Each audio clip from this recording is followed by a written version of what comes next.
اس بات سے ظاہر ہے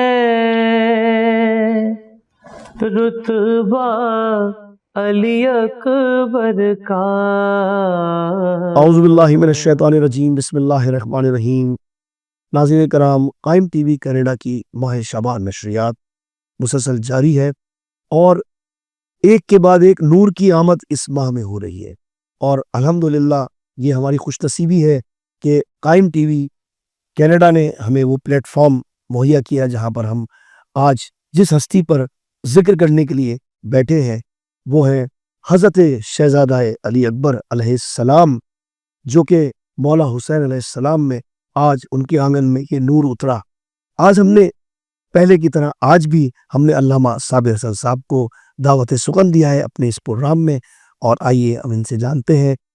کہ علامہ صاحب، سب سے پہلے تو السلام علیکم، اور ایک بار بات پیش کرتا ہوں ماہ شعبان کی۔ مولانا صاحب، آپ سے میرا ایک سوال یہ ہے کہ مولا حسین علیہ السلام کی تمنا تھی کہ جو ان کا بیٹا پیدا ہو وہ ہم شکل پیغمبر ہو، تو اس کو ذرا صاحب بیان فرمائیں کس طرح؟ بسم اللہ الرحمن الرحیم۔ آپ کے ذہن میں ایک بات یہ ضرور آئی کہ یہ ہم شبیہ پیغمبر، جی، حضور سرور کونین کی شبیہ امام حسن اور امام حسین علیہ السلام بھی ہے۔ واہ، لیکن امام حسن علیہ السلام نصف جسم نبی اکرم سے مشابہ ہے، جی، اور امام علی مقام علیہ السلام نصف بدن نبی اکرم سے مشابہ ہے۔ جی، یہ آپ کے علم میں ہے۔ حضور سرور کونین کا جسم ظاہر سی بات ہے کہ اللہ کا انتخاب، لہذا امام علی مقام اور حضور کی جو بالہانہ الفت اور محبت ہے وہ یک طرفہ نہیں ہے، جی، وہ دو طرفہ ہے۔ اگر یک طرفہ ہوتی تو فقط اتنا کہا جاتا حسین منی، لیکن جب یہ کہا گیا انا من حسین، اس کا مطلب یہ ہے کہ یہ دو طرفہ محبت ہے۔ بالکل، اس قدر محبت اور بالہانہ محبت کہ پورا دین مبین اسلام، اس کی حفاظت یکے بعد دیگر مولا امام حسن اور امام حسین علیہ السلام کے سپرد رہی، لہذا امام حسن اور امام حسین علیہ السلام یہ دونوں مساوی ہیں، جی، اور امام حسین اور امام حسن 1 سال یا 6 مہینے کا جو فرق ہے اس سے ہٹ کر جناب یہ نبی اکرم کی بارگاہ میں حاضر ہے۔ جی، لیکن جب نبی اکرم کی وفات ہوئی تو ظاہر سی بات ہے کہ ہم دنیا میں اپنے والدین کو نہیں بھلا سکتے جو ایک عام انسان ہوتے ہیں، بالکل صحیح، تو پھر یہ کیسے ممکن ہے کہ ایک ولی خدا خاتم النبیین یا خاتم النبیین کو فراموش کر دیا جائے؟ دن کا کون سا لمحہ ہوگا کہ جب بہت اہل بیت علیہ السلام کے ذہن میں نبی کا تصور نہ ہو، یا نبی کی شباہت، بے شک، نبی کی رفتار نہ ہو، نبی کی گفتار نہ ہو، یہ کیسے ممکن ہے؟ لہذا نبی کا وصال ایک ظاہری وصال ضرور ہے، جی، لیکن دل کی تمنا میں نبی کبھی خارج ہو ہی نہیں سکتے ہیں۔ لہذا ہما وقت مولا کے ذہن میں، شہزادی کے ذہن میں، امام حسن کے ذہن میں اگر کوئی نقش تھا تو وہ نبی اکرم کا تھا، اور جو کہ پنجتن کی آخری نشانی حسین ابن علی ہے، اور امام حسین علیہ السلام سے نبی اکرم کی جو محبت ہے، ہم اس میں افضلیت اور مفضولیت کو بیان نہیں کر سکتے، یہ ہماری ہمت اور مجال نہیں ہے، لیکن امام حسین علیہ السلام کا کم سین ہونا اس بات کا تقاضا کرتا ہے کہ جس طرح سے ہم اپنے چھوٹے بچوں کو زیادہ پیار دیتے ہیں، اس طرح سے میں یہ کہہ سکتا ہوں کہ نبی اکرم سے زیادہ حسین سے محبت تھے، اور چونکہ پوری کربلا امام حسین علیہ السلام پر منتج کرتی ہے، مقدمہ کربلا ابتدا میں ہوا، لیکن مقدمے کے بعد ظاہر سی بات ہے کہ کربلا جو ہے اس کے لیے آمادہ ہونا لازم اور ملزوم ہے۔ میں چھوٹی سی بات اور گزارش کروں گا کہ پروردگار عالم خالق ہے، جب وہ خالق ہے تو کیا اس نے مجھے مثال کے طور پر اس صدی میں دنیا میں بھیجا؟ پروردگار عالم نے مجھے اس صدی میں دنیا میں کیوں بھیجا؟ بھئی مجھے حضرت موسیٰ کے زمانے میں بھیجتا، حضرت عیسیٰ کے زمانے میں بھیجتا، یہ اللہ کے ارادے ہیں۔ اور جب اللہ کے ارادے ہیں کہ اس نے مجھے اس صدی میں بھیجا، یعنی اللہ تعالیٰ نے اس صدی کے امتحان کے لیے مجھے معین کیا، جی پروردگار عالم حسین کی چاہت کو کیسے رد کرتا، کیا کیسے ان کیا کی پہلے محبت کو جو رسول سے تھی وہ کیسے رد کرتا، لیکن چونکہ اللہ کے مقدرات میں وفات لازم ہے لہذا حضور کی وفات واقع ہو گئی، لیکن اب حسین کو قرار نہیں ہے، حسین کو چین نہیں ہے، حسین افسردہ ہیں، حسین غم زدہ ہیں، ہر وقت نبی کو یاد کرتے ہیں، نبی کو یاد کرتے ہیں تو حسن نصف بدن حسین چست بدن، سبحان اللہ سورے تیرے رسول کی شباہت کو میں بھلا نہیں سکتا، تو اللہ نے وہ فرزند عطا کیا کہ جو مکمل شبیہ رسول اللہ آپ نے سمندر کو کوزے میں بند کر دیا ماشاءاللہ. ایسے آپ نے خیر فضائل تو اتنے ہیں کہ جو ناقابل بیان ہے اور ہم اس کو سمیٹ ہی نہیں سکتے اپنے اس وقت میں. کرنا اگلا سوال میں آپ سے یہ کرنا چاہوں گا کہ اذان علی اکبر کی صبح عاشور کیا حکمت تھی، یہ آپ بیان فرمائیے. بسم اللہ الرحمن الرحیم. اشہد ان محمد رسول اللہ صلی اللہ علیہ وآلہ وسلم. آپ کی خدمت میں گزارش کروں مؤذن کا مقام. جی مؤذن کے لیے یہ لازم ہے کہ وہ خوش العان ہو، خوش لحان ہو بھی، اور جب اس کا لہن داؤدی ہو اسے اذان کے لیے معین اور مقرر کیا جاتا ہے. حضرت بلال ظاہراً عرب نہیں ہے، لیکن اور بلال کی مادری زبان عربی بھی نہیں ہے،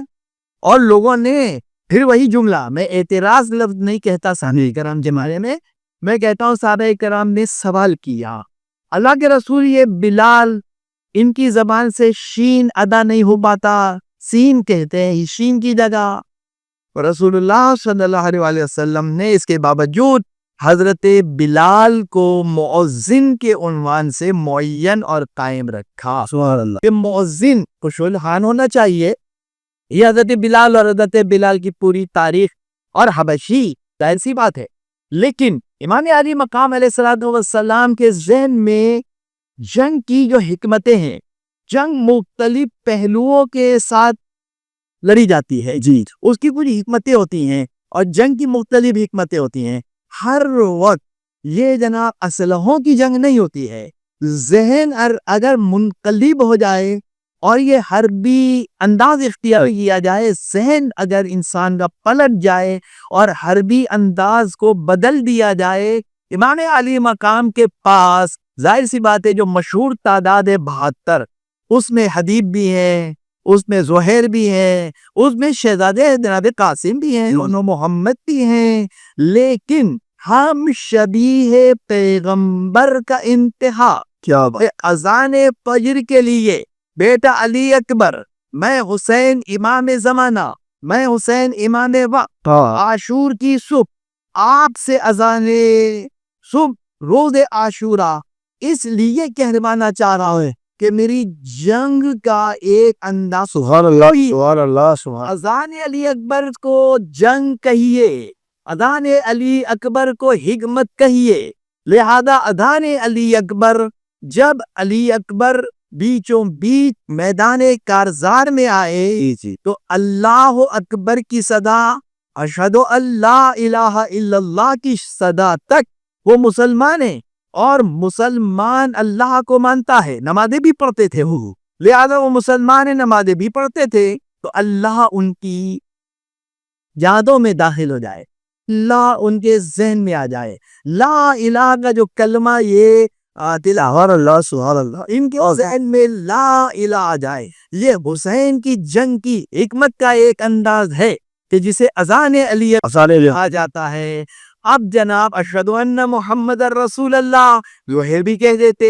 مرداد بھی کہہ دیتے، جی بالکل جناب بریر بھی کہہ دیتے، کوئی بھی صحابی کہہ دیتا، کوئی بھی امام کا صحابی، کوئی بھی امام کے اعزا میں سے کہہ دیتا، لیکن وہ اثر پذیری قائم نہیں ہو سکتی تھی. بالکل. اشہد ان محمد رسول اللہ یہ دانے اقدس ہم شبیہ پیغمبر سے ادا ہوا، اور لوگوں نے شبیہ پیغمبر کی صورت کو دیکھا، اے لوگو نبی کا زمانہ یاد کر لو، سبحان اللہ قبلہ میرے پاس شبیہ واہ واہ رسول ہے، تمہارے پاس شبیہ رسول نہیں ہے۔ یہ حکمت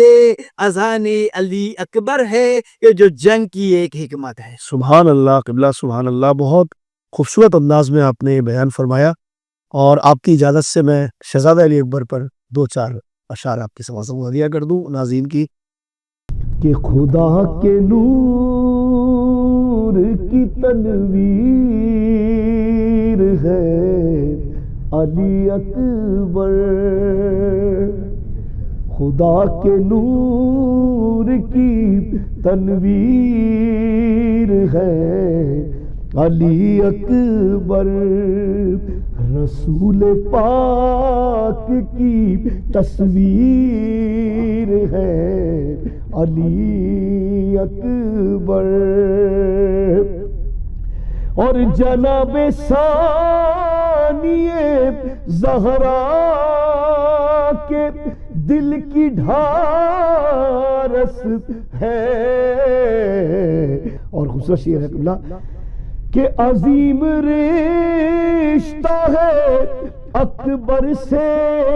رب اکبر کا، وقار نعرہ تکبیر ہے علی اکبر۔ آخری شعر ہے کہ رسول پاک پہ نازل ہوا کلام خدا، کلام پاک کی تفسیر ہے علی اکبر۔ مقطع ہے کہ انہی کے ذکر سے ناصر میں پاؤں گا جنت، کہ فضل کاتب تقدیر ہے علی اکبر، خدا کے نور کی تنویر ہے علی اکبر۔